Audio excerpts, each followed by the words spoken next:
Welcome to the Gus Alva Perspective, a video cast that's earmarked at embracing gratitude and abundance over the mindset of fear and scarcity. One of the previous video casts that I was touching on was speaking about suicide, a very important topic.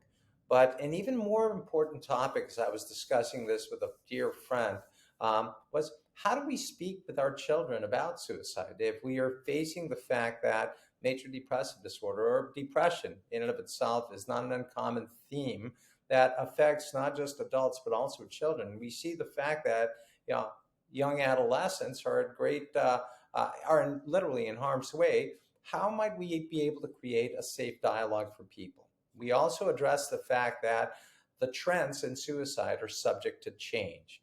And as we've seen different types of policies, I think that people have become a bit more acquainted with different types of crises, lifelines, or suicide uh, uh, dial ups like 988, which might help individuals actually get that lifeline that they need at a point in time. But speaking about suicide with younger people requires a lot of sensitivity. It also requires empathy, and it requires an understanding of the challenges that they may be facing.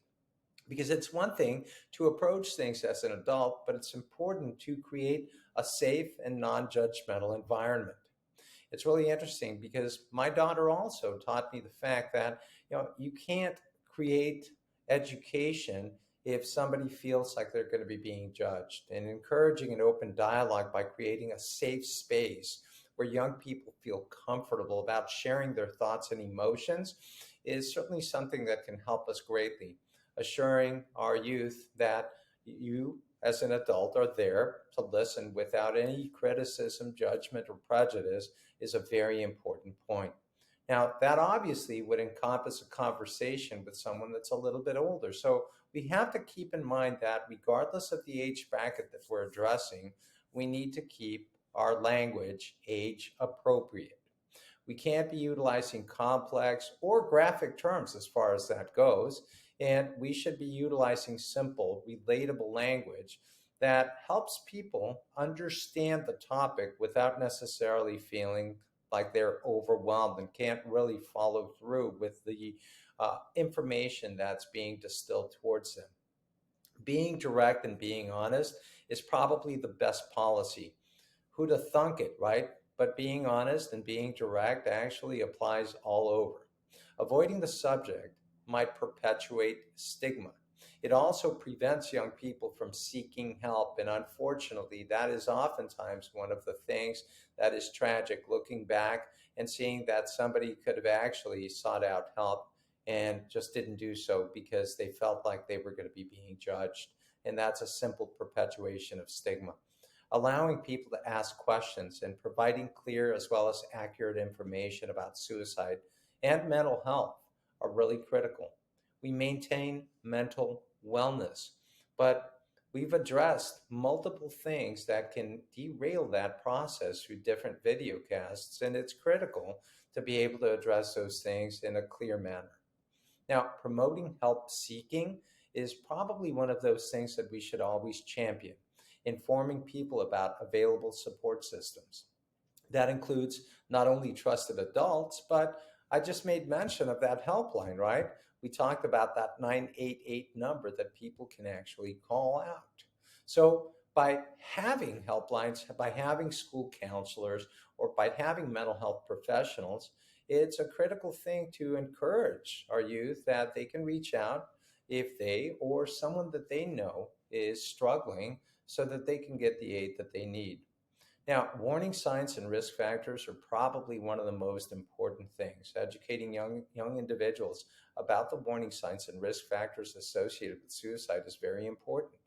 That person that all of a sudden starts to withdraw, they're not sleeping as well as they did, they're not eating the way that they did, they're not interacting, they can't concentrate, they can't focus, they're feeling a sense that, they're not worth much. These are areas that it's very important for us to help our youth understand. And early intervention is vital. And by encouraging our youth to look out for their peers as well as sharing concerns with a trusted adult might also help them turn an inward eye.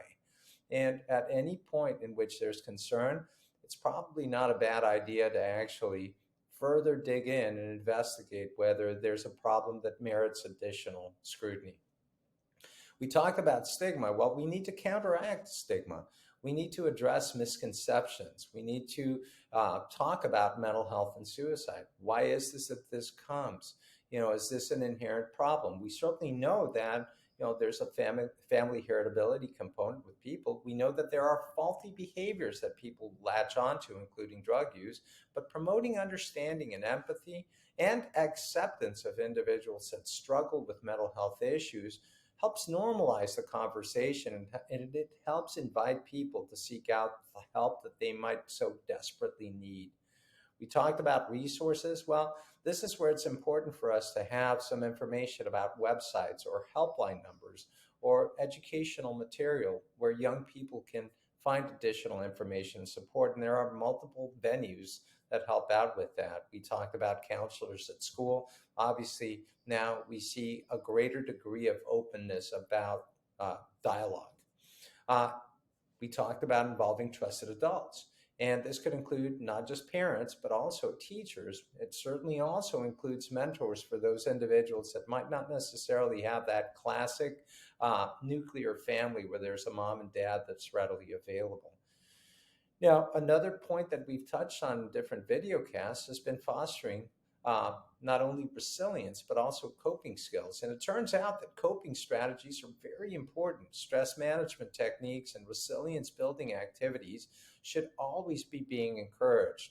What's that look like? Well, engaging in hobbies, physical activity, maintaining social connections rather than disconnecting and simply taking a look at a device and detaching oneself are very important components. Probably one of the most important things is to follow up and follow through. Staying engaged and checking in on people periodically, looking into their well being is really critical. The sense of empathy and active listening and the intention to provide support and understanding for others is something that can readily be captured by anyone and should be encouraged all the way through. Now, the reason that we wanted to touch on this topic is that, unfortunately, suicide is not going away. The trends, unfortunately, are going up. We have an opportunity of actually changing that direction, but we can only do that by empowering ourselves and empowering the people that we love. And I can think of no better way of actually doing that, but by enhancing our educational base and through gratitude, having an understanding that there can be things done for the people that surround us, and particularly the way that we convey that information. And we try to normalize a sense of mental well being as opposed to mental illness. I thank you for joining us on the Gus Alva Perspective, very important theme that I thought that we could all benefit from. Thank you very much. Have a great rest of your day.